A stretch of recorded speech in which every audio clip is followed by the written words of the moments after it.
Hello बच्चों, नमस्कार। स्वागत है आपके अपने यूट्यूब चैनल में। कैसे हैं आप लोग? उम्मीद करता हूं बहुत अच्छे होंगे। MPPAT अति महत्वपूर्ण प्रश्न लेकर मैं आया हूं, एग्रीकल्चर की मलाई। जी हाँ बच्चों, इस वीडियो में ऐसे क्वेश्चन हैं मतलब आपको पढ़ते हुए भी ये लगेगा कि हाँ बिल्कुल मलाई है एग्रीकल्चर की। रियल वो क्वेश्चन आपके कि जो आने के चांस बनते हैं, ठीक है ना। तो बेहतरीन क्वेश्चन इस वीडियो में हैं। वीडियो को अंत तक देखिएगा, जिससे आप वो सभी प्रश्न आपको ऐसा फील हो सके कि हाँ रियल में ये अच्छे क्वेश्चन है, तो ही आप वीडियो को देखें, अन्यथा ना देखें। रियल में बहुत अच्छे प्रश्न हैं और आप वीडियो को अंत तक देखिएगा बच्चों, और सभी क्वेश्चन अच्छी प्रकार से आप जो है समझिएगा। कहीं ना कहीं इनसे प्रश्न आपके एग्जाम में फंसेंगे, ये श्योरिटी है, ठीक है ना। चलिए बाकी आप तैयारी करते रहें। बहुत सारे बच्चे कह रहे हैं कि MPPAT पेपर आगे चला गया है, सोशल मीडिया पे अफवाहें उड़ाई जा रही हैं, तो ऐसा कुछ नहीं है। ऐसा ऑफिशियल अपडेट अभी तक कुछ भी नहीं आया है कि MPPAT टेस्ट आगे जा रहा है, ऐसा कुछ भी नहीं है। इसलिए अपनी तैयारी बरकरार रखिएगा। एडमिट कार्ड आ जाएंगे, परेशान होने की आवश्यकता नहीं है। नहीं आप ज़्यादा सोचना तो है ही नहीं है। अब समय बचा नहीं है, जितना भी समय है भरपूर सदुपयोग कीजिए उसका, और मेहनत बस ठान लीजिए कि अब जीतना है चाहे कुछ भी हो जाए, ठीक है ना।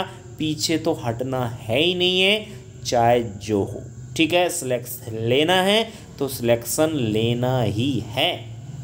ये यदि सोच लिया तो 101% आपका सिलेक्शन होगा। इस दुनिया की कोई भी ताकत आपको नहीं रोक सकती है, आपका सिलेक्शन होगा। बस अपने आप पर भरोसा, अपना कॉन्फिडेंस फुल फॉर्म में रहिएगा आप लोग इस समय। आपका कॉन्फिडेंस किसी भी कंडीशन में कम नहीं होना चाहिए बच्चों। ये समय आपके लिए बहुत बेहतरीन समय है। आप ईंट से ईंट बजा दो पढ़ाई के लिए, बस लेना है सिलेक्शन तो लेना ही है, ठीक है। चलिए इन्हीं शब्दों के साथ बढ़ता हूँ आगे, बहुत बेहतरीन क्वेश्चनों के साथ। वीडियो आगे चलाने से पहले मैं कहना चाहूँगा बच्चों, मोबाइल की जो क्वालिटी है, यूट्यूब की क्वालिटी, वीडियो की क्वालिटी थोड़ा सा बढ़ा लीजिएगा, क्योंकि छोटे क्वेश्चन है इसलिए दिक्कत आ सकता है आपको, इसलिए, ठीक है ना। चलिए, बीज रहित चारे को क्या कहते हैं? जिसमें बीज नहीं होता है उसे फोरेज के नाम से जानते हैं।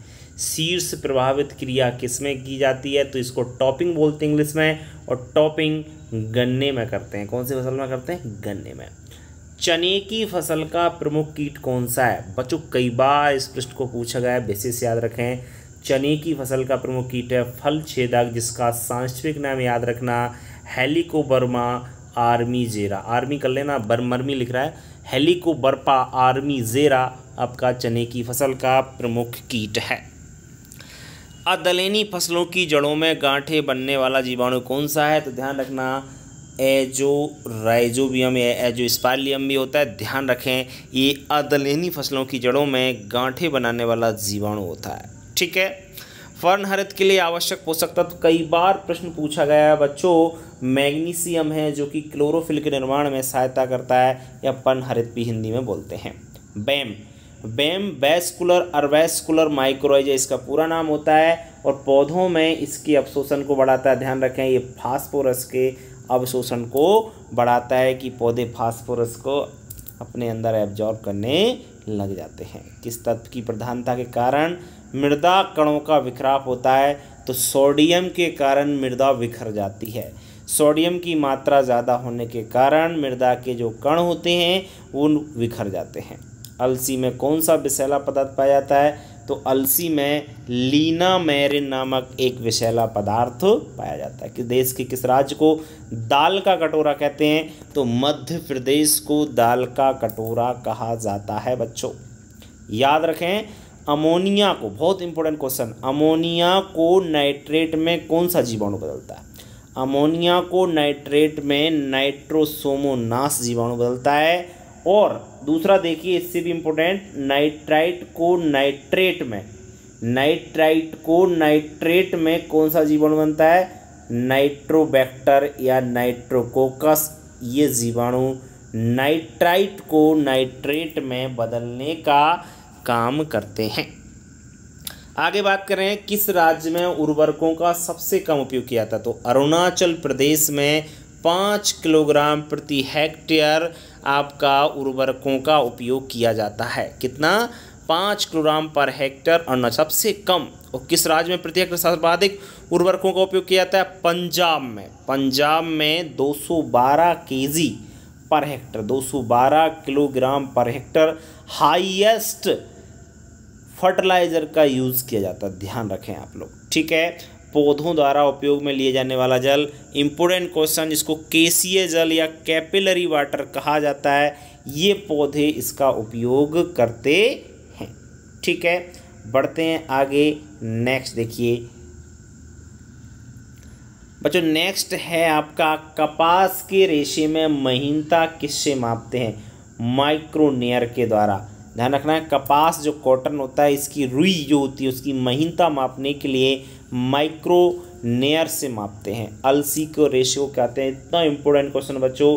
फ्लैक्स कहा जाता है, अलसी के रेशियो क्या कहा जाता है? ध्यान रखें, अलसी के रेशियो को फ्लैक्स कहते हैं। फ्लैक्स विशेष याद रखें। सरसों के तेल में गंध आती है किसके कारण? सिनग्रीन एक एल्कलॉइड पाया जाता है, सिनग्रीन एल्कलॉइड के कारण सरसों के तेल में गंध आती है। सत्यानाशी में पाया जाने वाला रसायन ड्रॉप्सी का कारण क्या है? साइनेमाइड या सल्फाइड।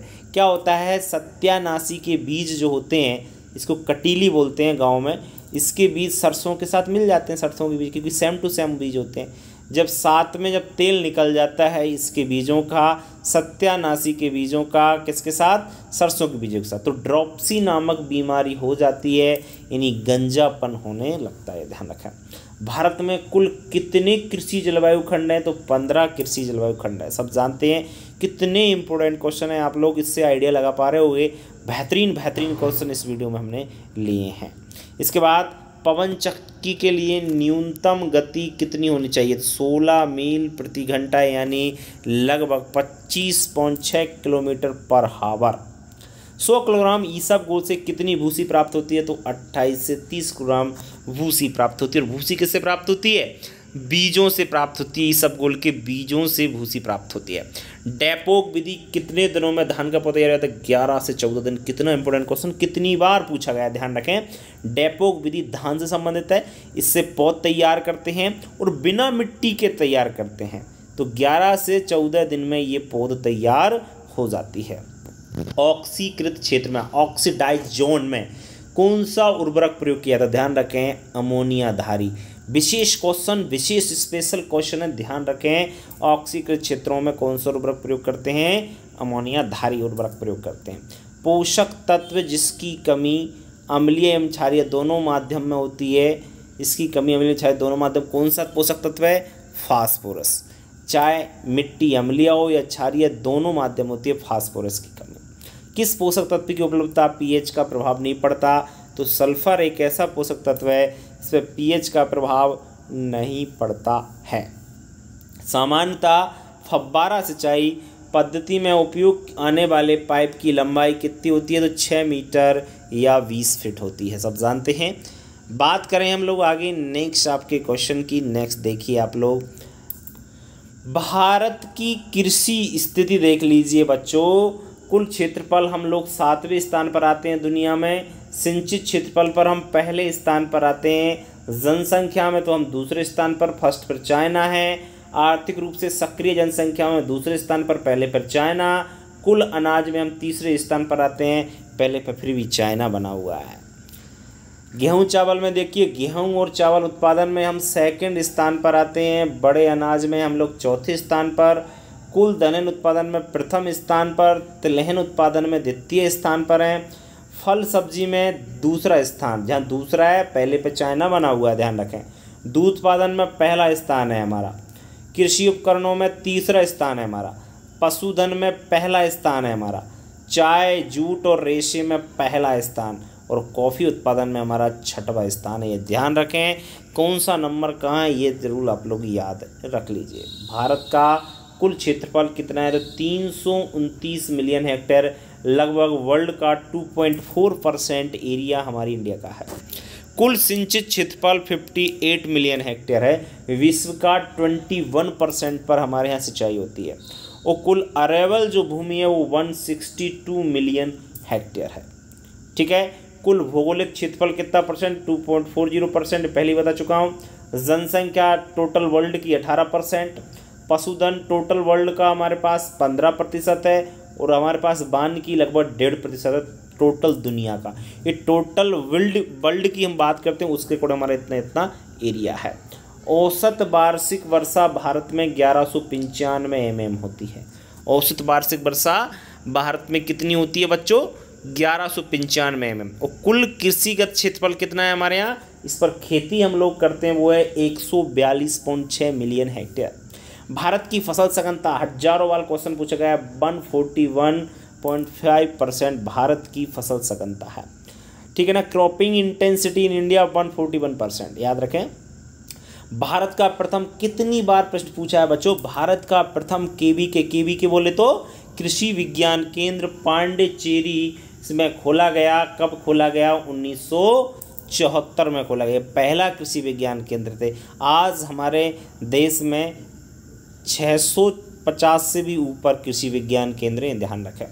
योजना आयोग के अनुसार भारत में सस्य जलवायु खंड की संख्या 15, ये बता चुका हूं मैं आपको। भारत में सस्य पारिस्थितिकी क्षेत्रों की संख्या है 20 वर्तमान में, याद रखें। सस्य पारिस्थितिकी क्षेत्रों की संख्या कितनी है? 20 वर्तमान में। हरित क्रांति शब्द का सर्वप्रथम प्रयोग यूएसए के वैज्ञानिक विलियम्स गॉड ने सन 1968 में किया था। हरित क्रांति का प्रमुख प्रभाव किन फसलों पर पड़ा? तो गेहूं पर और चावल, इन दोनों फसलों पर हरित क्रांति का प्रभाव पड़ा था। क्योंकि हरित क्रांति जो है ना 1966-67 में हमारे देश में आई थी, ध्यान रखें। कुछ जीन हैं जो कि वेरी इंपॉर्टेंट है। चावल का जो बोना जीन है, बोनेपन का जीन, वो है डीजी बूजीन। गेहूं का है नॉरनटेन टॉमथम, ध्यान रखें नॉरनटेन को विशेषकर। बाजरा का ट्रिप्ट 23A, मक्का का ओपेक 2 और फ्लोरी 2, ज्वार का काफिर 60 और जौ का ऊजू। वेरी इंपॉर्टेंट है, सभी अच्छी प्रकार से देख लेना क्योंकि पूछे जाते हैं, इसलिए बार बार मैं आपसे कह रहा हूं बच्चों। ठीक है, चलिए बढ़ते हैं हम लोग आगे। हरित क्रांति के समय भारतीय सरकार ने फसल उगाने के लिए किस क्षेत्र राज्य को चुना था? तो पंजाब को। हरित क्रांति जब 67 में आई थी तो पंजाब को उन्होंने चुना था। भारतीय हरित क्रांति के जनक डॉक्टर एम एस स्वामीनाथन पूरा नाम है, ध्यान रखना। और विश्व हरित क्रांति के डॉक्टर नॉर्मन बोरलॉग जो कि वर्ल्ड के हैं, ये ध्यान रखें दोनों पिताओं को। ठीक है, चलिए बढ़ते हैं हम लोग आगे बात करते हैं बच्चों। देखिए आप लोग, बोडो मिक्सचर में कई बार बताया है, बोडो मिश्रण के खोजकर्ता कौन थे? PMA मिलार्डेट जो कि फ्रांस के थे। और बोडो मिक्सचर क्या होता है? एक कवकनाशी है, मतलब फंजीसाइड होता है। ठीक है, बोडो मिक्सचर जो है एक फंजीसाइड है। इसका उपयोग अंगूर की फसल में सबसे पहले किया गया था। मिलार्डेट ने इसको बनाया। इसका जो रेशियो होता है कई बार बता चुका हूँ, 5-5-50 होता है। मतलब 5 भाग कॉपर सल्फेट, 5 भाग बुझा चूना और 50 भाग पानी। ठीक है। राष्ट्रीय उद्यान विज्ञान मिशन 2005-06 में स्टार्ट हुआ। राष्ट्रीय कृषि विकास योजना 2007-08 में स्टार्ट हुई। राष्ट्रीय सूक्ष्म सिंचाई मिशन 2009-2010। समन्वित दलहनी तेलबाड़ ऑयल पाम और मक्का स्कीम 2004 में। आइसोपोम के नाम से योजना स्टार्ट हुई, विशेष याद रखें आइसोपोम। ठीक है, इसके बाद बात करते हैं हम लोग जम्मू कश्मीर केसर मिशन 2010 से 11, 2013-14। कीटनाशी अधिनियम बना 1968 में, वेरी इंपॉर्टेंट है। कीटनाशी प्रबंध बिल बना सन 2008 में। ठीक है, इसके बाद हम बात करें राज्य में 21 अक्टूबर संसद बाल। ठीक है, भारतीय कृषि अनुसंधान संस्थान के बारे में जानकारी देख लीजिए बच्चों पूरी। क्या है? IRI की स्थापना 1905 पूसा बिहार में की गई। 1911 में नाम इंपीरियल कृषि अनुसंधान संस्थान किया गया, 1911 में, याद रखें। और 1934 में भूकंप के कारण भवन क्षतिग्रस्त हो गया बिहार में।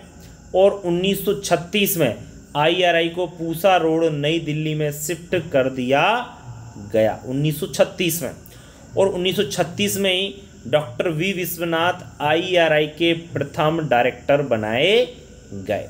सन 1947 में इंपीरियल कृषि अनुसंधान संस्थान से नाम बदल दिया गया और उसका नाम किया गया इंपीरियल की जगह भारतीय कृषि अनुसंधान संस्थान, यानी इंपीरियल को क्या कर दिया गया, इंडियन कर दिया गया। कब? 1947 में। 1958 में UGC अधिनियम 1956 के अनुसार डीम्ड विश्वविद्यालय का दर्जा IARI को मिल गया। तो इतनी जानकारी IARI के बारे में, जो एग्रीकल्चर का हेड है, इसकी आप लोग जानकारी जरूर याद रखेंगे। कृषि वैज्ञानिक अनुसंधान बोर्ड की स्थापना 1 नवंबर 1973 को हुई थी। ध्यान रखें, कृषि वैज्ञानिक अनुसंधान बोर्ड।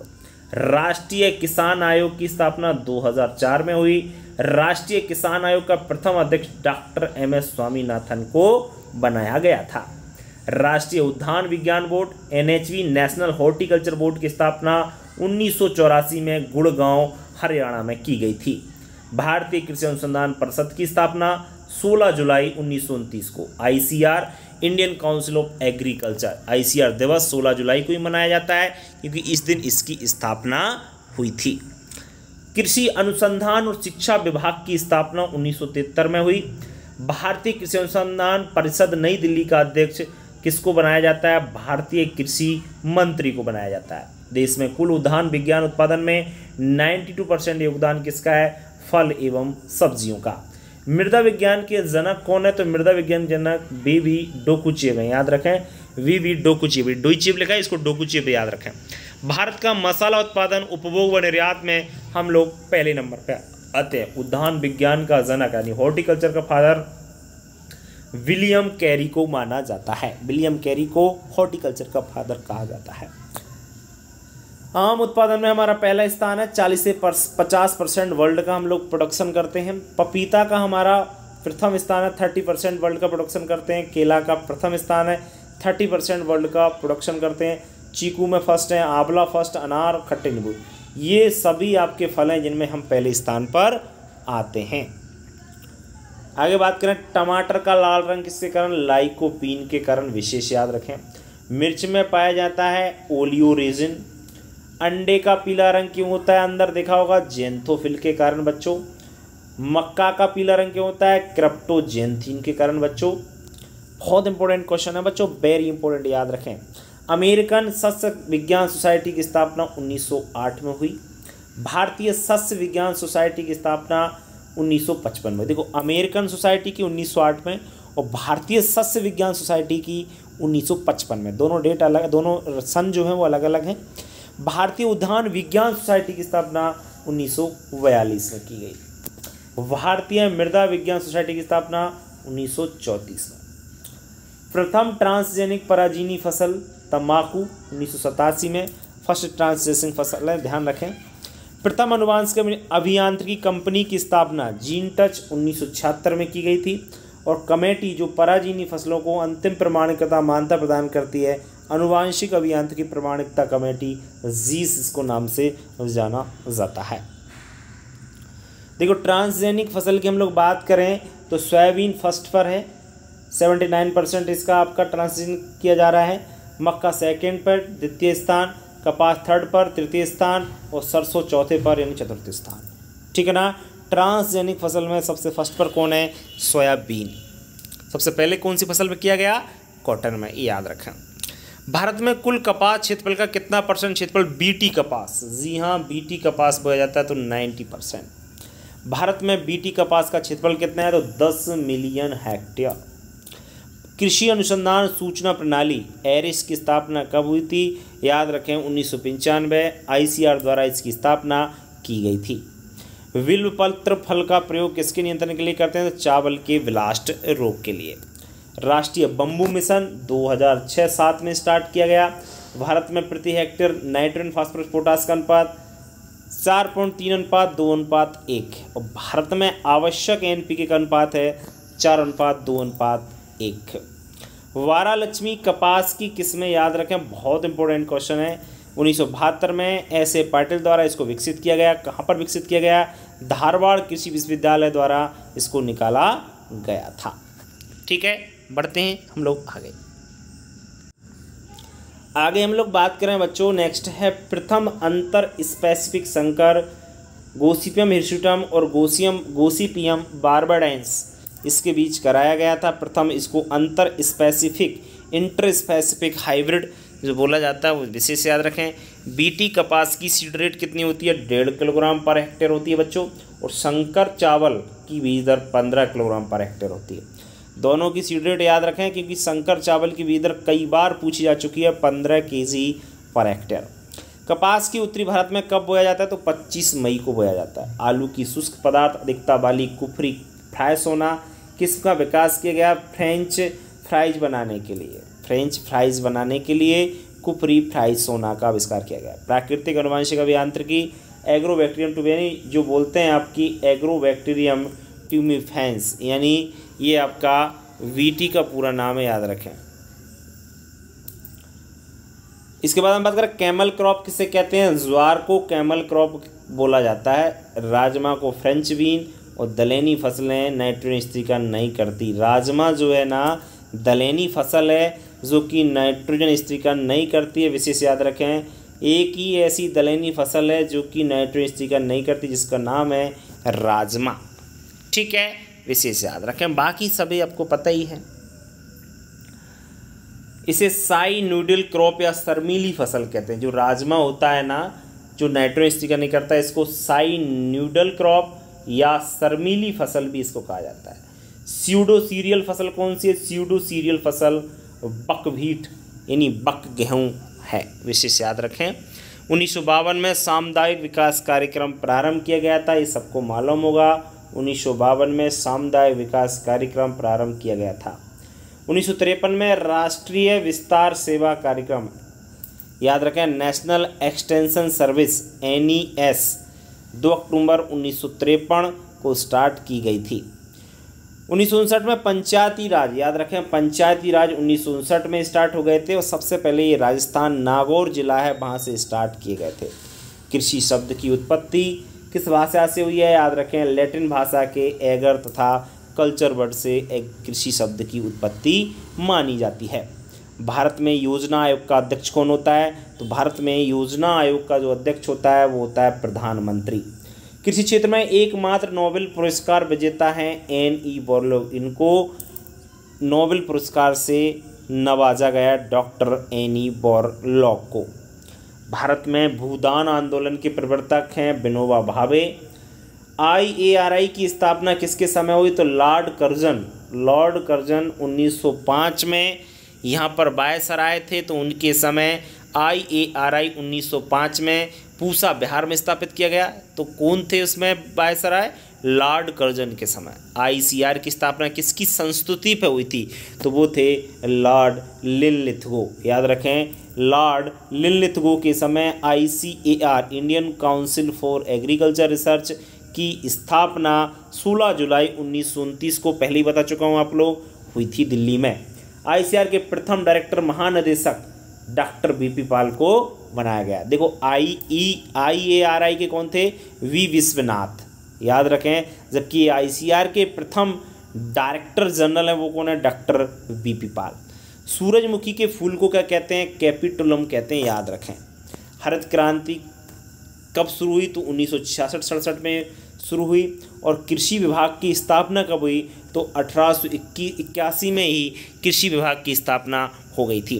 प्रथम सिंचाई कमीशन का गठन कब हुआ? तो 1901 में प्रथम सिंचाई कमीशन बना था। और दूसरा सिंचाई कमीशन कब बना था वो भी याद रख लेना, 1969 में। भारतीय राष्ट्रीय कृषि आयोग की स्थापना कब हुई? तो 1970 में हुई थी, भारतीय राष्ट्रीय कृषि आयोग। आगे बात करें हम लोग,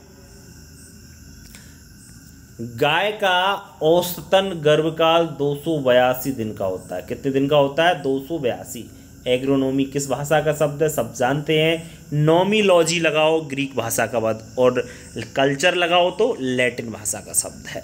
एग्रोनॉमी का मतलब क्या है? एग्रोस प्लस नोमोज प्लस प्रक्षेप प्रबंधन।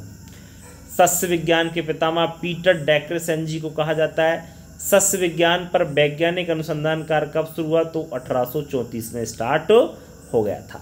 किस वैज्ञानिक ने सस्य विज्ञान पर पहला अनुसंधान केंद्र स्थापित किया? तो JB वॉशिंगटन ने एसेल्स में सबसे पहला आपका अनुसंधान केंद्र स्थापित किया था।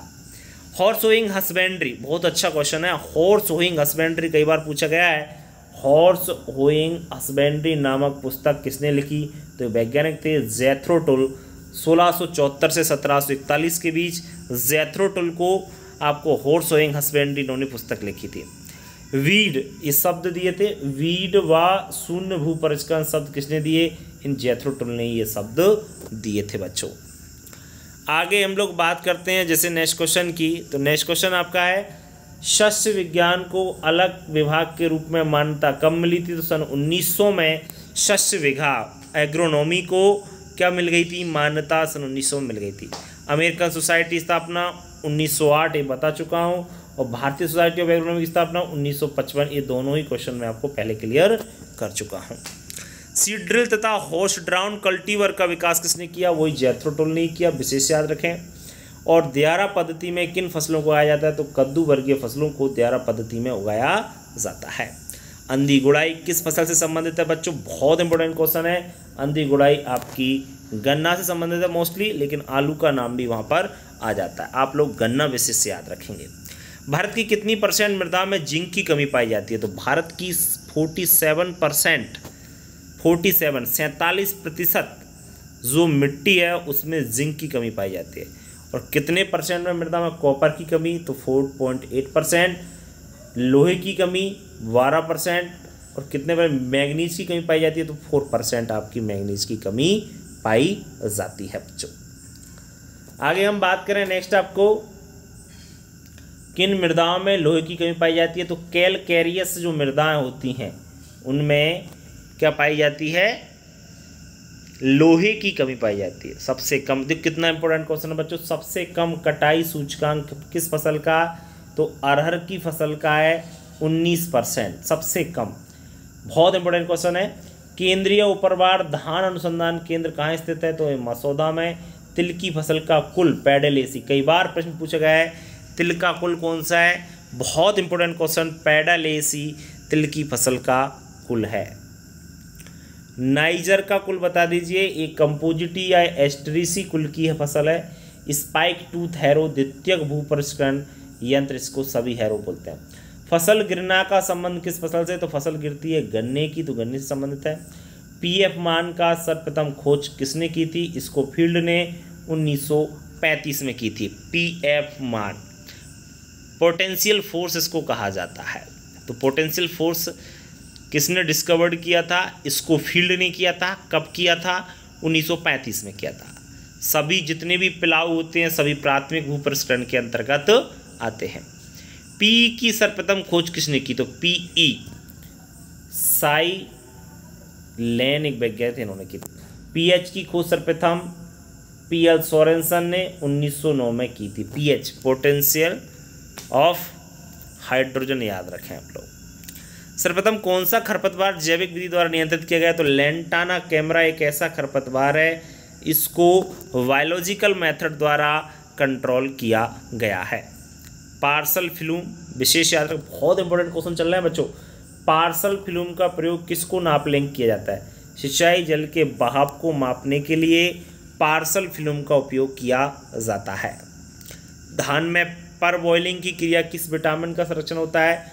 तो B12 जो विटामिन है इसका संरक्षण होता है पर बॉइलिंग के द्वारा। धान में कौन सा नाइट्रोजन का उपयोग करते हैं? तो अमोनियम सल्फेट, क्योंकि धान की फसल नाइट्रोजन को अमोनिया के रूप में अवशोषित करती है। भारत में धान की मिराकल राइस किस्म जया है और इसको डॉक्टर शास्त्री द्वारा विकसित किया गया था सन 1968 में, याद रखें। गेहूं में बौनेपन का जिम्मेदार जीन नोरेंटेन है, बता ही चुका हूं आपको। और गेहूं का प्रमुख खरपतवार है फ्लैरिस माइनर, जिसको कैनरी ग्रास के नाम से जाना जाता है। इसके बहुत सारे नाम भी हैं, गुल्ली डंडा, बंदरा बंदरी, गेहूं का मामा, गेहूंसा, नकलची खरपतवार आदि नामों से इस फ्लैरिस माइनर को जाना जाता है। गेहूं में बाली के मध्य टेढ़ी मेढ़ी संरचना को रैचिस कहते हैं। गेहूं की जो बाली होती है उसमें टेढ़ी मेढ़ी जो संरचना होती है ना, उसको रैचिस कहा जाता है। गन्ने का परसेंट सिंचाई क्षेत्रफल कितना है, तो 93% पर क्या होती है, सिंचाई की जाती है। इसके बाद नेक्स्ट है गेहूं की 3 जीन वाली बौनी किस्मों का विकास कब हुआ, तो 3 जीन बोनी वाली किस्मों का विकास सन 1970 में हुआ। गन्ने के पुष्पक्रम को क्या कहते हैं, एरो। वेरी इंपॉर्टेंट क्वेश्चन है बच्चों, गन्ने के पुष्पक्रम को क्या कहा जाता है, एरो, याद रखें आप लोग। इसके बाद हम लोग बात करते हैं नेक्स्ट, एक्रीसेट द्वारा विकसित की गई अरहर की प्रथम संकर किस्म कौन सी, ICPH8। हजारों बार प्रश्नों को पूछा गया है, इस प्रश्न को याद रखें। ICPH8 जो कि अरहर की आपकी फर्स्ट हाइब्रिड वैरायटी है। गन्ने में सिंचाई की क्रांतिक अवस्था है फॉर्मेटिव स्टेज, जो कि 80 से 120 दिन डे आफ्टर सोइंग आती है, मतलब बुवाई के 80 से 120 दिन बाद इस सिंचाई की जाती है। मोलिब्डेनम की उपलब्धता किस पीएच मान पर अधिक होती है, तो 9 pH पर सबसे ज़्यादा होती है। मृदा में किले कणों का आकार होता है 0.2 mm से भी कम। वेरी इंपॉर्टेंट क्वेश्चन सबसे निचला याद रखें, वेरी इंपॉर्टेंट क्वेश्चन सबसे निचला, वेरी इंपॉर्टेंट याद रख लेना भाई। अच्छी प्रकार से देख सकते हैं आप लोग कि मृदा में किले कणों का आकार होता है 0.2 mm से कम, विशेष याद रखें। मृदा में सर्वाधिक गतिशील पोषक तत्व कौन सा होता है, तो गतिशील सबसे ज़्यादा नाइट्रोजन होता है। सिंगल सुपर फास्फेट में सल्फर की मात्रा बहुत कन्फ्यूजन होता है, 11.8% होती है। SSP जो होता है सिंगल सुपर फास्फेट, उसमें 11.8% आपका क्या पाया जाता है, सल्फर पाया जाता है, सल्फर।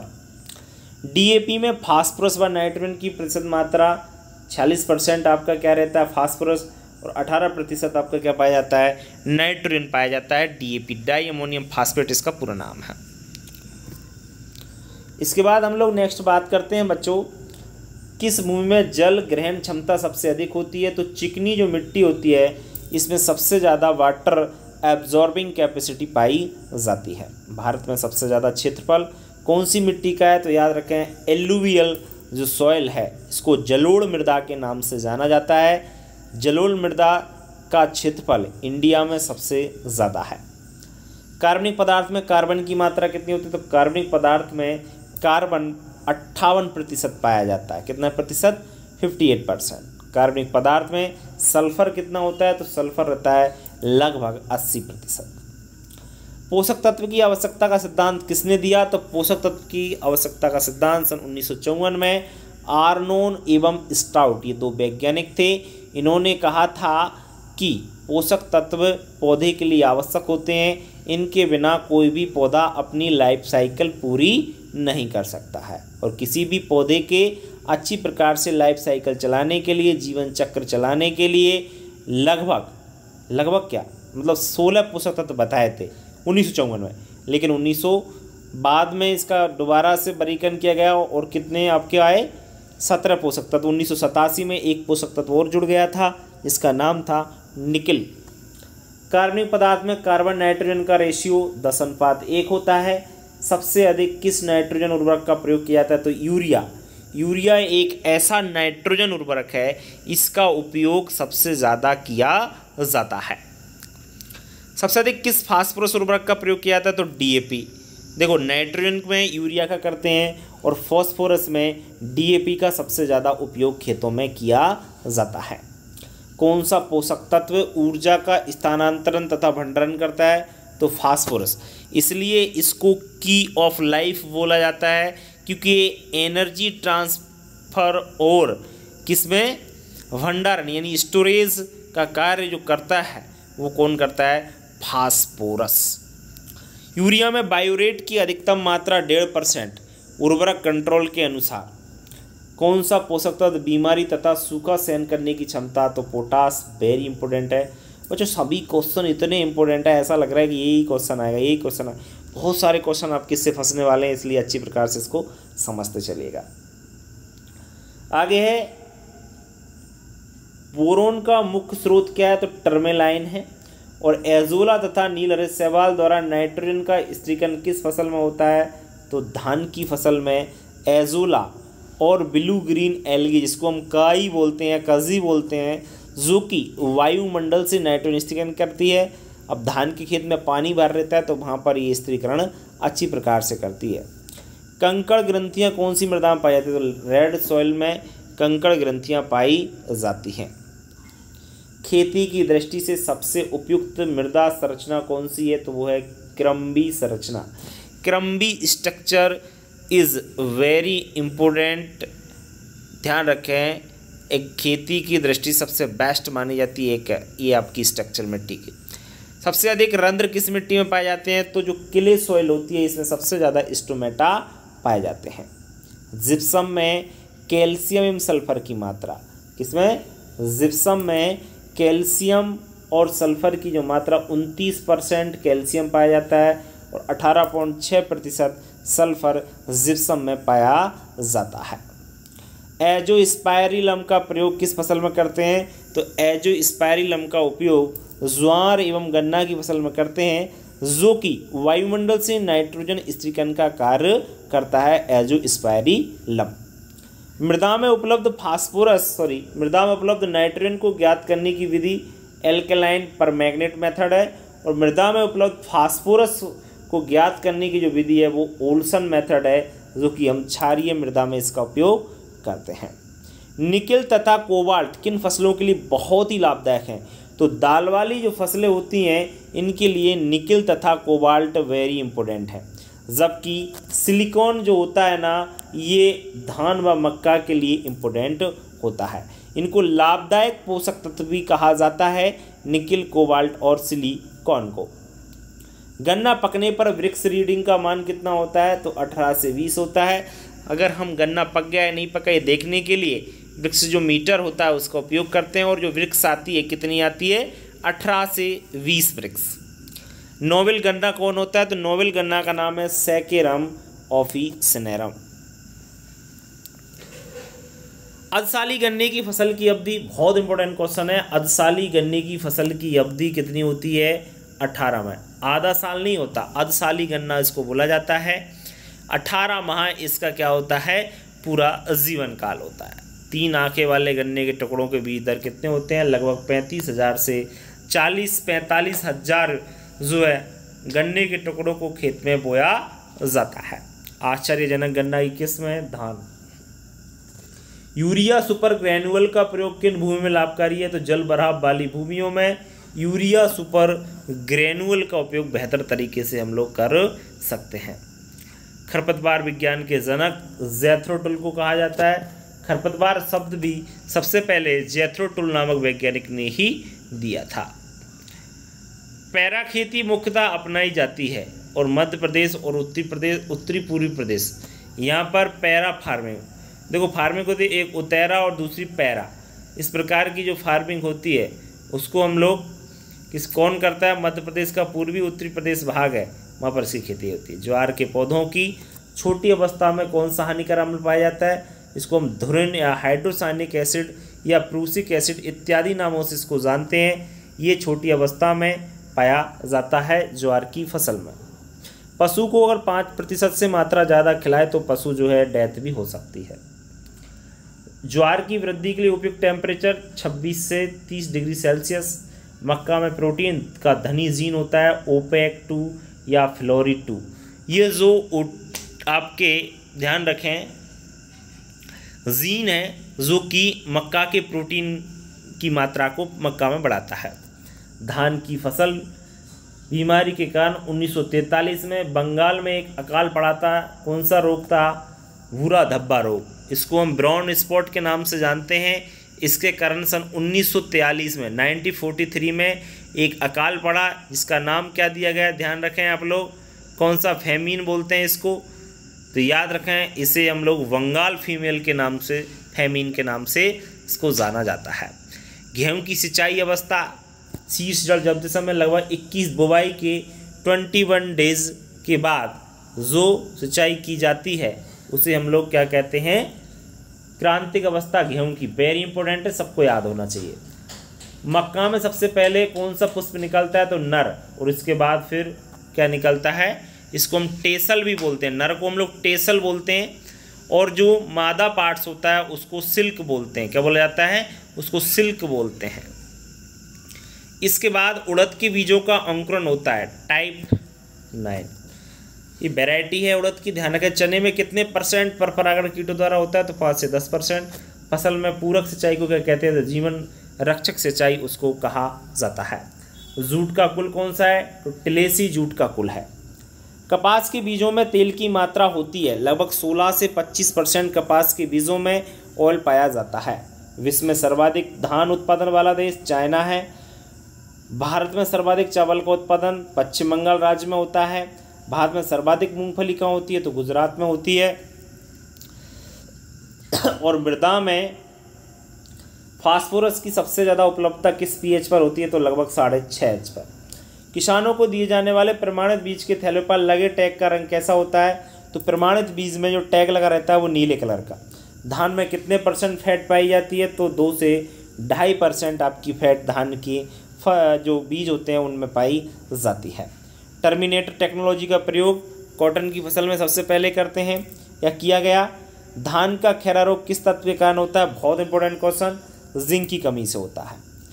तिल की बीज दर 3 से 4 किलोग्राम पर हेक्टेयर होती है। और मूंगफली में अफ्लाटॉक्सिन के कारण एस्परजिलस फ्लेवस कब कहा जाता है। बहुत इंपॉर्टेंट क्वेश्चन है बच्चों, याद रखें।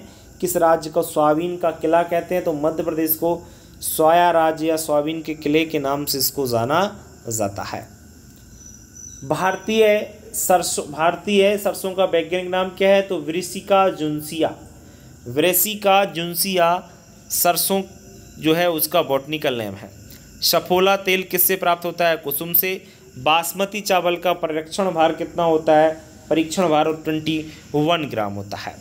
संकर कपास यानी हाइब्रिड कॉटन के 1 हेक्टेयर में कितने पौधे होना चाहिए, तो लगभग 10 से 12 हज़ार। गेहूँ में पंक्ति से पंक्ति की दूरी 22.5 सेंटीमीटर। अलसी का उत्पत्ति स्थान ब्राज़ील और मक्का का उत्पत्ति स्थान मैक्सिको है। गन्ने में गांठ बनने के लिए उपयुक्त तापमान होता है 23 डिग्री। दलहनी फसलों की जड़ों में गांठें बनने के लिए उपयुक्त टेम्परेचर है 21 डिग्री सेल्सियस। तंबाकू की नर्सरी तैयार होने में कितना समय लगता है, तो 7 से 9 सप्ताह। 7 से 9 सप्ताह आपका लग जाता है। कौन सी तंबाकू में डिसकरिंग क्रिया की जाती है, तो रैपर तंबाकू में डिसकरिंग की क्रिया की जाती है। इसके बाद हम बात करें बीटी कपास की बीज दर, पहले ही बता चुका हूँ। बीटी कपास की बीज दर होती है 1.5 किलोग्राम पर हेक्टेयर। आपको मैं पहले ये चीज़ क्लियर कर चुका हूँ, ठीक है। आगे हम लोग बात करते हैं वारा लक्ष्मी व शंकर व फूर किस्मों के फूल व गुलर बनते समय पंक्तियों का लाल होना किस पोषक तत्व को दर्शाता है, तो नाइट्रोजन की कमी के कारण ये सब कंडीशंस आती है। रेशे वाली सनई फसल की कटाई कब करते हैं, तो 75 से 80 दिन बाद, लगभग 10 से 12 सप्ताह बाद। हरी खाद के लिए सनई कितने दिन में तैयार हो जाती है, तो लगभग 40 से 50 दिन में। और बरसीम की फसल कटाई कब करते हैं, तो 50 से 55 दिन बाद कटाई स्टार्ट कर दी जाती है। रिजका का वानस्पतिक नाम क्या है, तो मेडिकागो सटाइवा रिजका का बॉटनिकल नेम है। सोयाबीन के बीजों की कितनी गहराई पर बोते हैं, तो 3 सेंटीमीटर पर सोयाबीन के बीजों को बोया जाता है। धान की 1 हेक्टेयर पौधशाला के लिए कितने स्थान की आवश्यकता होती है, तो 1000 मीटर स्क्वायर यानी 1/10 भाग आपके धान की फसल बोने के लिए जो पौधशाला है वो चाहिए, यानी नर्सरी। रिजका में कौन सा एल्कलॉइड पाया जाता है, तो सैपोनिन नामक एक एल्कलॉइड पाया जाता है रिजका, जिसको हम लूसन के नाम से भी जानते हैं। भारत की प्रमुख दलहनी फसल कौन सी, तो भारत की प्रमुख दलहनी फसल चना है, जिसको मध्य प्रदेश में सबसे ज़्यादा उगाया जाता है। वर्टिकल मृदा का प्रयोग करते हैं, तो कपास काली मृदा में। धान में लेवा देना किस गहराई पर किया जाता है, लगभग 10 से 5 सेंटीमीटर के बीच लगभग इस पर करते हैं। और लेवा यानी इसको पडलिंग के नाम से जानते हैं। पडलिंग की क्रिया की जाती है, धान लगाने से पहले खेत को ट्रैक्टर की सहायता से मचाया जाता है, जिससे जो है इसका उद्देश्य रहता है खरपतवार कम हो गए तथा अच्छी प्रकार से धान की फसल और लीचिंग ना हो, पानी यानी अंदर ना जाए। आगे हम लोग बात करते हैं नेक्स्ट आपकी सबसे इम्पोर्टेंट क्वेश्चन है आपका, हम लोग कहाँ आ गए यार, हाँ नेक्स्ट है आपका कौन सी फसल के अंदर सर्वाधिक सिंचित फसल है, तो गेहूँ। भारत में ड्रिप सिंचाई का आगमन कहाँ से हुआ, तो इजराइल से हुआ। कब आई, 1964 में। मृदा में नमी मापते हैं किससे, टेंसियोमीटर द्वारा। मूंगफली का प्रमुख रोग कौन सा होता है, तो कॉलर रोट जिसको बोलते हैं। शुष्क क्षेत्रों में कौन से हार्मोन की क्रियाशीलता बढ़ जाती है, ABA हार्मोन की। और विश्व में अरंडी का सर्वाधिक उत्पादन वाला देश है भारत। बहुत इंपॉर्टेंट क्वेश्चन, अरहर को जल्दी पककर तैयार होने वाली किस्म उपास 120 और प्रभात। प्रभात तो उपास 120 से पहले ही पक जाती है, ध्यान रखें आप लोग। बी सैप धान की खेती का सिद्धांत किसने प्रतिपादित किया? तो टी योत्सुदा ने। ऊबड़ खाबड़ क्षेत्रों के लिए सिंचाई की प्रमुख विधि कौन सी है? वो है आपकी फव्वारा विधि, जो कि ऊबड़ खाबड़ क्षेत्रों के लिए सिंचाई की प्रमुख विधि है। शून्य भू परिष्करण सर्वप्रथम कहाँ प्रयोग किया गया था? तो अमेरिका में ये प्रयोग किया गया था। पूर्ण तना परजीवी खरपतवार कौन सा है? टोटल स्टेम पैरासाइट वीड्स है अमरवेल। और रिजका का प्रमुख खरपतवार है जिसको अमरवेल, ये चौड़ी पत्ती वाला खरपतवार होता है। सरसों के तेल में सत्यानाशी के बीजों का तेल मिल जाने से कौन सा रोग हो जाता है? ड्रॉपसी, इसका मतलब है गंजापन। सुनहरा चावल किस विटामिन का स्रोत है? विटामिन ए का। सत्ता आलू जिसको बोलते हैं, ट्रू पोटैटो सीड प्रति हेक्टेयर लगभग 100 से 150 ग्राम बीजों की आवश्यकता होती है 1 हेक्टेयर में आलू लगाने के लिए। भारत में सर्वाधिक कीटनाशी का उपयोग किस फसल में होता है? तो सबसे ज़्यादा कपास में और फिर चावल में सबसे ज़्यादा कीटनाशी का उपयोग किया जाता है। इसके बाद हम लोग बात करते हैं नेक्स्ट, भारत में अच्छा ठीक है, अंतर्राष्ट्रीय मौसम विज्ञान संस्थान का स्थान है जिनेवा, स्विट्जरलैंड में स्थित है। भारत में सर्वाधिक वर्षा कौन से मानसून द्वारा होती है? दक्षिणी पश्चिमी मानसून, 80% वर्षा इसी के द्वारा होती है। भारत में जाइगोग्रामा बाइक्लोराटा मित्र कीट का उपयोग किस खरपतवार को नष्ट करने में किया जाता है? तो गाजर घास को नष्ट करने के लिए इसका प्रयोग किया जाता है। खरपतवारों का राजा है वैसे ये गाजर घास, जिसको नष्ट करने के लिए एक कीट है जाइगोग्रामा बाइक्लोराटा। पर्णीय छिड़काव हेतु यूरिया में बायोरेट अधिकतम मात्रा होना चाहिए 0.25%।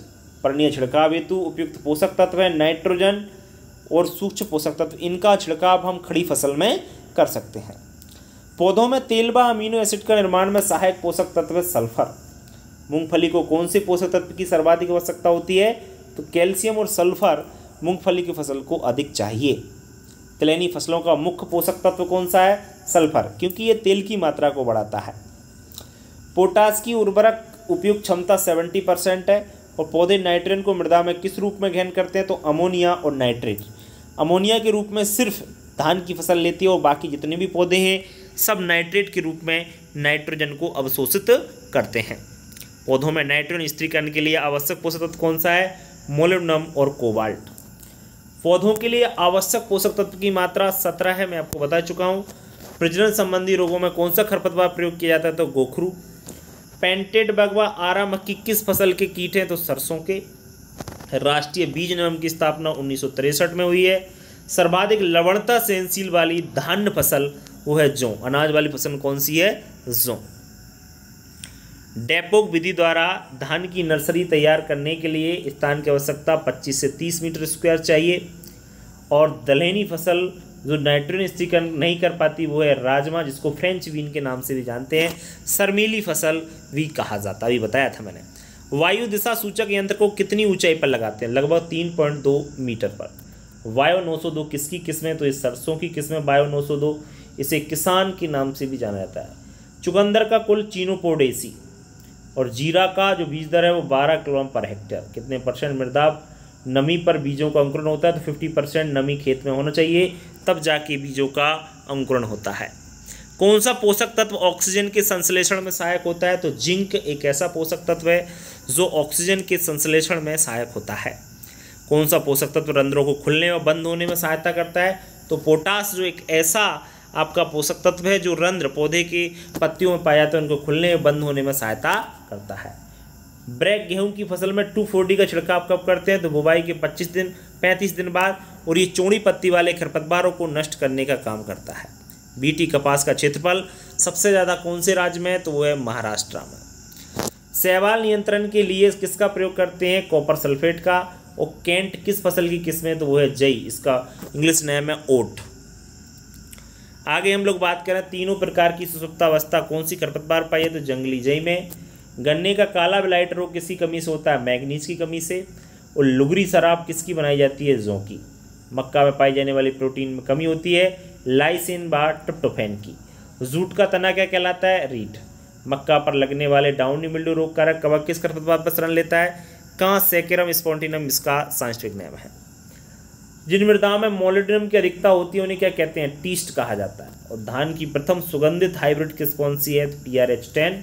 मक्का होती है C4 प्लांट्स और जल उपयोग दक्षता प्रदर्शित करती है यील्ड बता एवापोरेशन ट्रांसपरेशन। ठीक है, तो ये पूरे आपके कितने क्वेश्चन, बहुत क्वेश्चन पढ़ा दिए मैंने आपको, काफ़ी हो गया। इम्पोर्टेंट जो भी था, बाकी हलवा मलाई सब इसी में था।